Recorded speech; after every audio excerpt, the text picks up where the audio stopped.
যাক গে কর্ম করে খাওয়ান ভালো নাকি মা ওই কর্ম করে খাওয়ান ভালো কষ্ট করে হ্যাঁ হ্যাঁ হ্যাঁ হ্যাঁ হ্যাঁ হ্যাঁ হ্যাঁ হ্যাঁ কর্মজীবনটা হলো বড় ভালোই মানে কি করা যাবো এই যে আমাকে সংসারে কাজ খেত খামারে কাজ লেগে গেল গা নাই হ্যাঁ নাগলো ওখানে তো চতুর্দিকেই কাজ কাম লেগে গেছে গা আর যে কুয়াশা পড়ছে সকালবেলায় হ্যাঁ কালকের আজকে বেশি পড়ছে কিন্তু ঠান্ডার মাত্রা কম কিন্তু কুয়াশাটা বেশি শুভ সকাল সবাইকে নমস্কার আশা করি আপনারা সবাই ভালোই আছেন আমরাও সবাই ভালোই আছি তো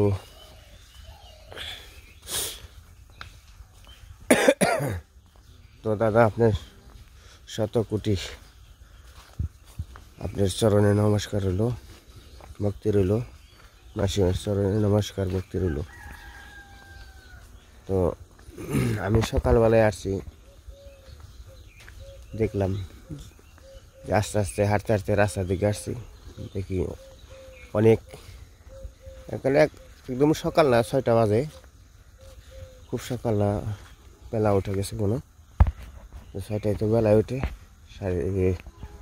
5:30টায় বেলা উঠে তো দেখেন পছন্দ এখনকার মানে শীতের সিজনের যে একটা কুয়াশা মাঘ মাসের শীত আগে মুরব্বীরা বলছে মাঘের শীতে বাঘ মরে এই যে সরিষা পাইকে গেছে গা মানে এখন চতুর্পাশে সরিষা পাইকে গেছে গা মানে সবাই এখন আর কি সরিষা উঠে হালে লাগাইবো আর কি পাওয়ার টিলার হালবে হ্যাঁ মানে যত তাড়াতাড়ি আর কি এখন বোনা যায় মানে মাঘ মাসে যদি কয়েকদিন থাকতে বোনা হয় তাহলে আর কি ধানের পক্ষে খুব ভালো হয় ফসলের পক্ষে খুব ভালো হয় কারণ ওই মাঘ মাস পরে ফাল্গুন মাসেও ধান হয় মানে গরমে বাহার পরে কিন্তু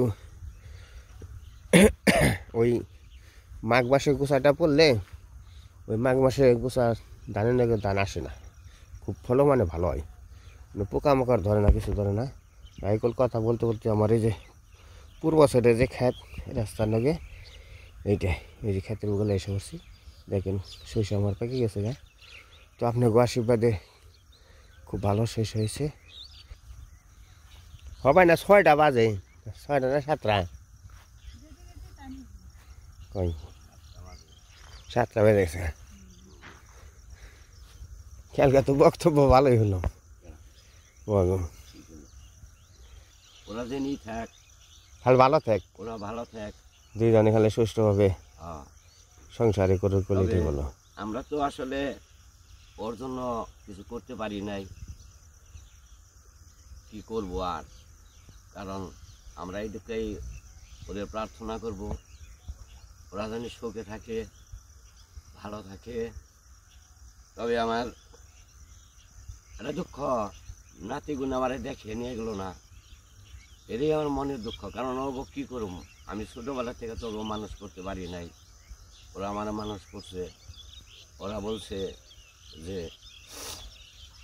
টাকা দিব না আবার পরে বলছে যে আমি টাকা দেব আমার তো টাকা আমি চাইছিলাম না ওর কাছে যে আমার টাকা দিবি আমি তোর টাকা দিয়ে আমি চলবো ওগো টাকা দেওয়া ওগো ছেলে ফেলে ওরা মানুষ করব ওরা ভালো থাকবো ওরা জানি কারোর সাথে ঝগড়াঝাটি করে না এটাই আশীর্বাদ করবা আমরা আশীর্বাদ করি কারণ ও যে যেখানে থাকো ভালো থাক আমার তো বাবা হিসাবে আমি ওর করতে পারি নাই ওরা জানি বাবা হিসাবে ওর ছেলেগুনারে ওরা মানুষ করে তৈরি করতে পারে এইটাই আমি কামনা করি কারণ ওরা হলো শিশু পোলাভান যদি ওরা মনে করে যে না অগরে যে রাখছে, যেভাবে রাখছে ওইভাবে রাখুক, সমস্যা নাই। ওরা দুজনে যে ধর্মই পালন করুক তাতে কোনো দুঃখ নাই। ওদেরকে জানি আমার রাখে, যদি আমার রাখে তাহলে নাতি কোনো দিন যদি এইসব বলে যে দাদু আমার জন্য কি রাখছ, আমার নাতির জন্য আমি রেখে দিব। কেন না ওরা কর্মে নাতির জন্য থাকবো, যদি আমার নাতি মনে করে কর্মে হানি ভালো যাবে না, কর্ম হলো বড়। দাদু আমার জন্য কি রাখছ, আমার নাতির জন্য আমি অপেক্ষা করব। নাতি যদি বলে দাদু তোমার এখানে ছিলাম, আমার কিছু আছে কি না, আমার দুই দাদুর জন্য থাকবো। যদি দাদু যদি আমার হয়ে থাকে তাহলে দাদুর জন্য থাকবো, আর যদি আমার হয়ে যদি দাদু না থাকে তাহলে আমার কিছু করার নাই। কারণ আমার আমি সরে গেল, আমার কাছে বলে গেল না যে বাবা আমি এখান থেকে আমি আমার শ্বশুর বাড়ি যাবো, তাহলে কিন্তু আমি তার আশীর্বাদ করে দিতাম, বাবা তোরা যা। সবাই পরানবার আশীর্বাদ করতো সবাই, তাহলে তোদের সাথে আমার ভালো সম্পর্ক থাকতো। এটা যদি আমার বলে গেছি আমি মনে কোনো দুঃখ নিতাম না। যাই হোক দর্শকরা সবাই ওদেরকে একটু দোয়া আশীর্বাদ করবেন, ওরা সকলেই যেন ভালো থাকে। আর সকলেই ওরা যেন আমার মতো না কান্দে, আমারে কান দিয়ে থেকে গেছে। ময়া নাকি সবারই, কিন্তু ওরা তো বুঝে না, ওরা জানি ওদেরকে জানি মানুষ করতে পারে। আমার তো আর বাবা ডাক দেওয়ার মতো কেউ নাই। যদি আমারে কেউ বাবা ডাক দেয়, আমার পাশে থাকে, তাতে আমি ধন্য মনে করুম। এই দর্শকের কাছে আমার অনুরোধ রইল।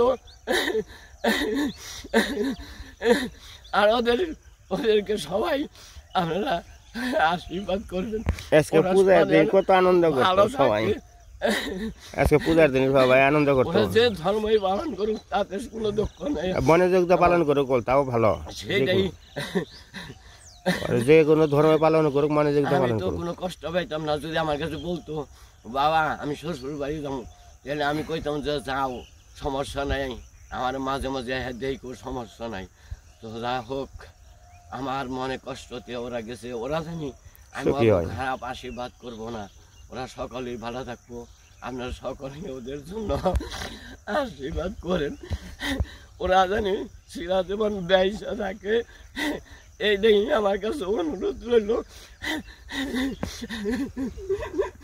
যাও যাও গা, এনেকে খেপ করে লাভ নাই। আমাকে কর্মের দোষ, ওর কর্মের দোষ না, আমার কর্মের দোষ। ওয়ারে দোষ দেবো না, আমার কর্মের দোষ, ওর দোষ না। ওদের কোনো দোষ নাই, আমাকে কর্মের দোষ। দোষ নাই, আমার দাদুরা শিশু বাচ্চা। কারণ হলো আমার কর্ম খারাপ দেখে তোরা গেছে গা, ওকে দোষ দিকে। ওকে কর্ম হলে সামনে দাঁড়িয়ে বানছে, যে ছেলে বেলে বানছে, ও কর্ম দাঁড়িয়ে বানছে। সব দোষই আমার, কারণ আমি সব দোষ বসে নিলাম। দুই ছেলে দাঁড়িয়ে বানছে, ও কর্ম দাঁড়িয়ে বানছে। ওদেরকে আপনারা সকলেই দেখেন, ওরা জানে কোনো ক্ষতিগ্রস্ত হতে না পড়ে, আমার এইটাই অনুরোধ। যাওগা হন, যাওগা, খেপ করে লাভ নেই, খেপ করে লাভ নেই,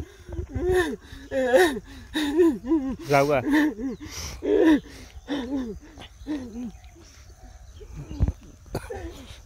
পুলানে গিয়ে কেলানে কি করে সবাই মনে করেন বুকটা ফেটে যায়। এই যে কথাগুলো এক খেপ করলো, বাপ মার বুকের ভিতরে যে কি কষ্ট, মনের ভিতরে যে কি কষ্ট, মতো ভগবান ঈশ্বর ছাড়া কেউ জানে না। যাই করলে এরা তো এই যে যাইবেন এসে মির্জাপুর যাইতেছে, কিন্তু আসলে খারাপ লাগে কি, হ্যাঁ খুব খাটছে, সংসারে খুব খাটছে। এই যে কয়টা গরু পালছিল, গরু পালার জন্য যে কি খাটছে, রাত 3টার সময়টা 4টার সময়টা সে গরুর ঘাস কাটছে, পানা কাটছে, যে কি কষ্ট করছে, তাও কষ্ট মনে করে নাই। তাও গরু বাছুর করে বেঁচে নিয়ে গেছে, তাও মানে 2টা পয়সাও পায় নাই, আর জানায়ও নেই। এরকম পরিস্থিতি। তো অতি দুঃখে কষ্টে মানুষে কথাগুলো বলে। আজকে মায়ের পূজার দিন, তো সবারই ইটু করে সবারই মনে পড়ে যে আসলে কি বাড়িতে রয়েছে না, মানে বাড়িতে কোনো আমরা এদিকে তো কাজ করি, সকালে ওইটাই নীলরে ডাক পারছি, পিছনে ডাক পারছি, মানে নাতিকে ডাক পারছি খুবই, এই কারণে খুব মায়া লাগে। তো আজকে পূজার দিন থেকে আরও মায়া লাগে এই কারণে। কান্না বুকটা ফাড়ে কয় বলার নাকি, এই যে কান্দান শিবাকেও তো কান্দাইব, কি পরিমাণ কান্দাইব, সেই কান্দা আমরা এখন কান মানছি, য কান্দাইব কি পরিমাণ যে কান্দাইব একমাত্র ভগবান ঈশ্বরই জানে যে আমাকে যে কী পরিমাণ কান্দাইব। কেন তো চোখে কুঠায় ঘাওয়া যাবে আমাকে তো। এই কান্দিনের সময় আইভানেছে সময়। সকালবেলায় একটু ঘোরাফেরা করলাম, এরা গেল ডিউটিতে। মনের এক খেপ, আজকে পূজার দিন, সবার একটু খারাপ লাগে। আজকে সরস্বতী পূজা প্রতি বছর, আজকে 11 বছর ধরে রয়েছে, 10 বছর ধরে এখানে রয়েছে, নাতি পুতি কয় বছর রয়েছে। এই কারণে মনের দুঃখে হ্যাঁ এই করে কান্না কষ্ট লাগে, আমাকে তো বুকটা ফাইটে যায়। কিন্তু আপনারা সবাই ভালো থাকবেন, সুস্থ থাকবেন।